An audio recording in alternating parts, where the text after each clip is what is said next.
Today is a very special day for me because I get to finally share a story that's been a part of my life for a long time. My first novel, In Jake's Shoes, was released today.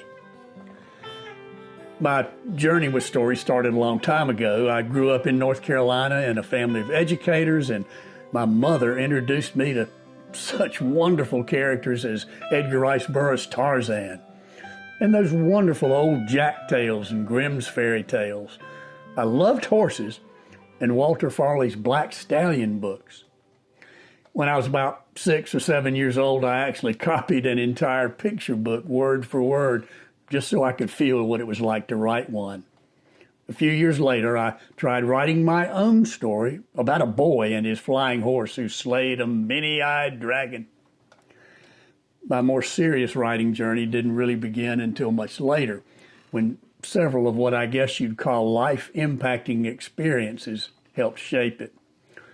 Earning a degree in elementary education at UNC Chapel Hill, becoming a teacher, a principal, a husband, a parent, and now a grandparent.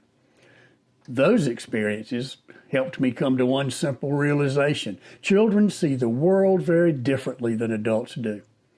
Sometimes we forget that and react to their behavior as if they should already understand the very things we are there to help them learn.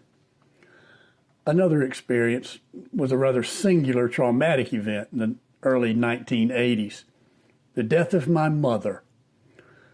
An experience at the time when I needed an outlet to help me deal with the grief of her loss.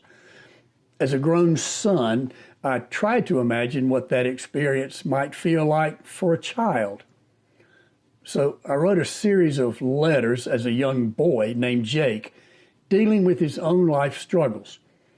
He writes these letters to his dead grandmother.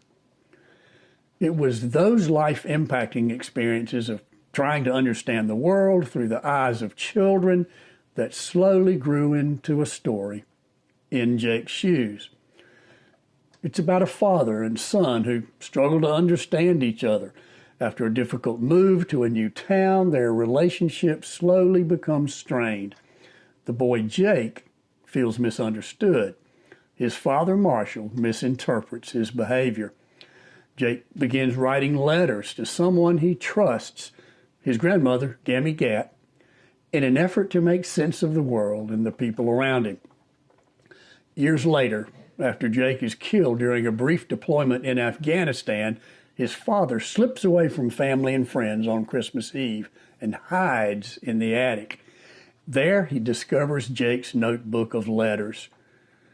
One of his letters begins like this: "Dear Gammy Gatt, I need to talk to somebody. It's got to be somebody who will listen to every word and won't tell me not to say what I want to say or not to feel what I'm feeling.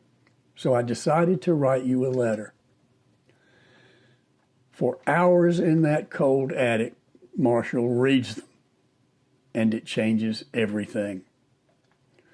For me, the story has become a reminder that sometimes the most meaningful moments in our lives are the ones we don't fully understand until much later. Moments when someone needed us to listen, to pause, to connect, and maybe to take that journey in someone else's shoes.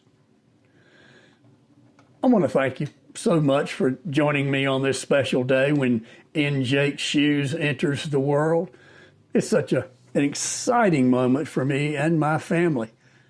I hope you'll consider sharing in that moment. If you'd like to learn more about In Jake's Shoes or find out where to get a copy, you can visit andrewcphillips.com or check the links in the show notes.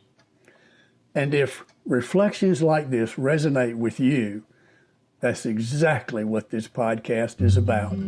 So, take care and always remember, books are an adventure. You can journey anywhere. Just reach out and turn the page.